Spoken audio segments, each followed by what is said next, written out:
Imagine France in the late 1700s, a land of picturesque countryside and bustling cities. It was a place of stark differences, where the gap between the rich and the poor was glaringly obvious. Rich folks, they lived like kings and queens, enjoying lavish banquets and grand estates, while most people struggled just to get by, working tirelessly in the fields.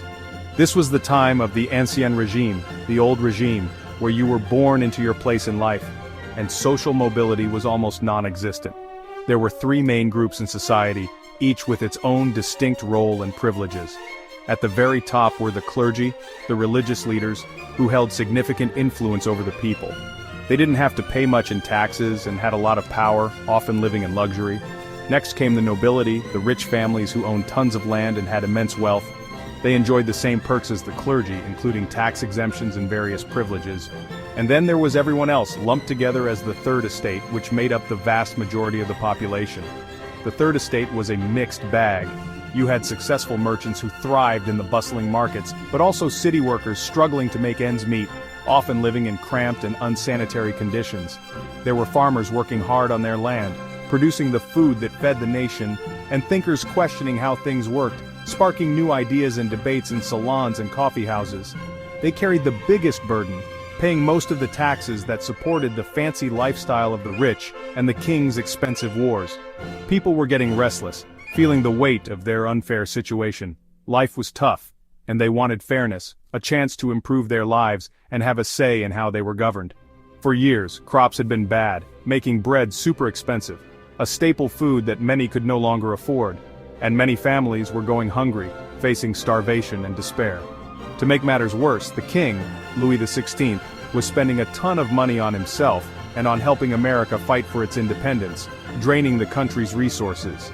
King Louis, though a decent guy at heart, wasn't a strong leader. He struggled to make decisive decisions and address the growing issues. He couldn't handle the growing problems, and the discontent among the people was rising. His queen, Marie Antoinette, was from Austria and loved to spend money on luxurious items and extravagant parties. People called her Madame Deficit because of all the money she spent, further fueling the anger and resentment among the common folk.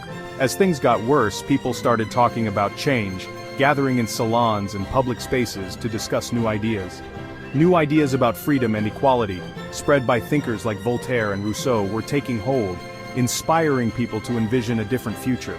France was ready for a revolution, a dramatic change that would alter the course of history forever. By 1789, France was on the verge of bankruptcy. The country was drowning in debt, and the common people were suffering immensely. Desperate, King Louis XVI decided to call a meeting of the Estates General, a general assembly representing the three estates of the realm: the clergy, the nobility, and the commoners. This was a big deal because they hadn't met for over 175 years. The last time they convened was in 1614. Each group would send representatives to share their complaints and ideas. The hope was to find a solution to the financial crisis and address the widespread discontent.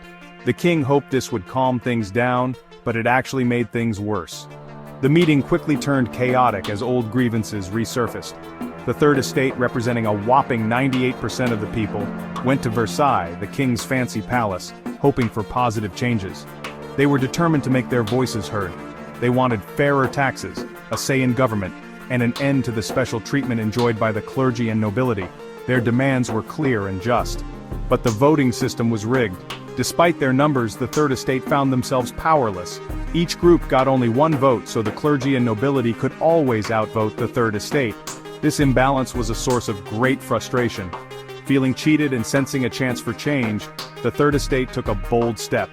They were no longer willing to be sidelined. On June 17, 1789, they declared themselves the National Assembly, the true voice of the French people. This was a revolutionary act. Locked out of their meeting hall, they gathered in a tennis court and swore an oath to fight for their rights. This moment became known as the Tennis Court Oath. This tennis court oath was a turning point. It symbolized their unity and determination to bring about change. The king, stuck between the demands of his people and the resistance of the privileged few, didn't know what to do. His indecision only fueled the growing unrest. Meanwhile, the revolutionary spirit, once a whisper, grew into a roar. The people were no longer willing to accept the status quo. Inspired by the National Assembly, the people of Paris took to the streets. They were ready to fight for their rights and freedoms. Fear and uncertainty filled the air. The revolution had begun, and there was no turning back. The summer of 1789 in Paris was a powder keg. News of the National Assembly's defiance spread like wildfire, filling people with hope and anxiety. Rumors of the king's soldiers gathering outside Paris, coupled with sky-high food prices and widespread joblessness, created a climate of fear and anger.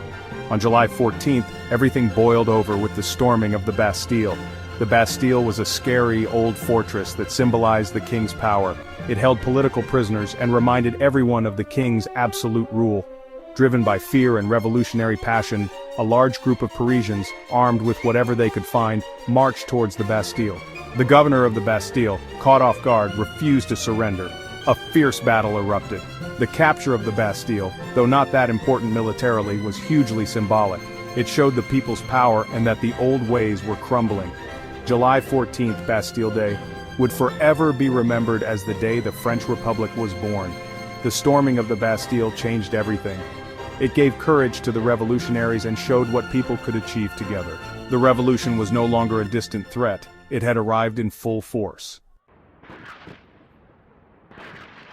The news of the Bastille's capture shocked France and Europe. This event marked a turning point, symbolizing the collapse of the old regime and the rise of revolutionary fervor. The monarchy, once seemingly untouchable, was now vulnerable. The grandeur of Versailles could no longer shield the royals from the growing discontent among the people. King Louis XVI, slow to understand the seriousness of the situation, made some bad decisions that further weakened his position. His indecisiveness and inability to address the people's grievances only fueled the revolutionary spirit. He reluctantly accepted the National Assembly, but also stationed troops around Paris, a move seen as hostile by many. This action was perceived as a direct threat to the revolution and escalated tensions. In October 1789, a large group of Parisian women, furious about the lack of bread and rumors of the royals living lavishly while they starved, marched to Versailles. Their determination and anger were palpable as they demanded action. This women's march on Versailles forced the royal family to return to Paris, effectively making them prisoners of the revolution. The once powerful monarchy was now under the watchful eyes of the revolutionaries. The monarchy, stripped of its power, was now at the mercy of the people it had once ruled. The royal family's fall from grace was swift and unforgiving. Empowered by the people's support, the National Assembly began reshaping French society. They abolished feudalism, ending centuries of aristocratic privilege and paving the way for a more egalitarian society, took control of church lands, redistributing them to benefit the nation and reduce the church's influence, and created the Declaration of the Rights of Man and of the Citizen, a document that championed liberty, equality, and the power of the people.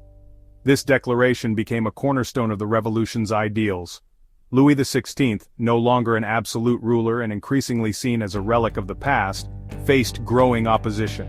His attempts to regain control were futile against the tide of change. In 1792 he was put on trial for treason, found guilty, and sentenced to death. The trial was a spectacle, symbolizing the revolution's break from the old order. And on a cold January day in 1793, he was executed by guillotine. The execution was a public event, witnessed by many who saw it as a necessary step towards a new France. His death served as a chilling reminder that the revolution would show no mercy to its enemies. The guillotine became a symbol of the revolution's relentless pursuit of justice. The execution of Louis XVI marked the end of the French monarchy and the dawn of a new era. The revolution had irrevocably changed the course of French history.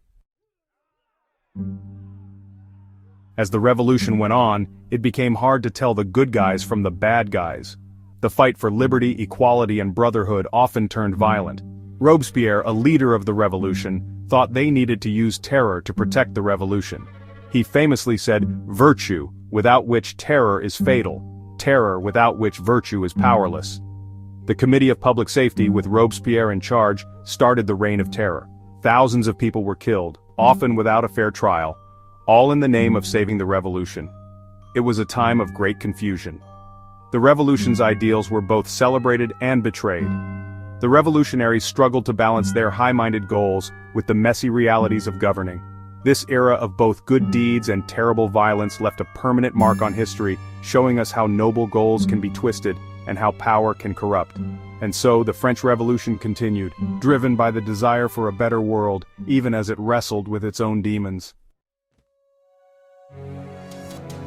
As the reign of terror spiraled out of control, fear and suspicion were everywhere. Robespierre, once a hero, became a dictator. His fall was swift.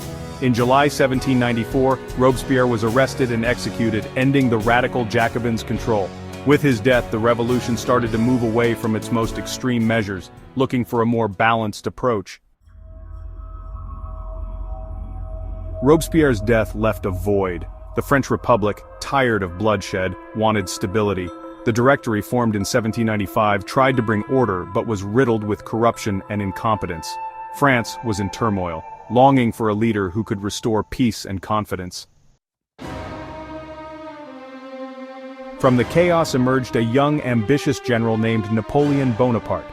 In November 1799, he staged a coup, overthrowing the Directory and establishing the consulate. This marked the end of the revolution and the rise of Napoleon, forever changing the course of French history. The French Revolution, though messy and violent, left an undeniable mark on the world. It challenged the old ways, inspired movements for democracy and human rights, and reshaped European politics. Its legacy lives on, reminding us of the people's power to demand change and the complicated nature of revolution.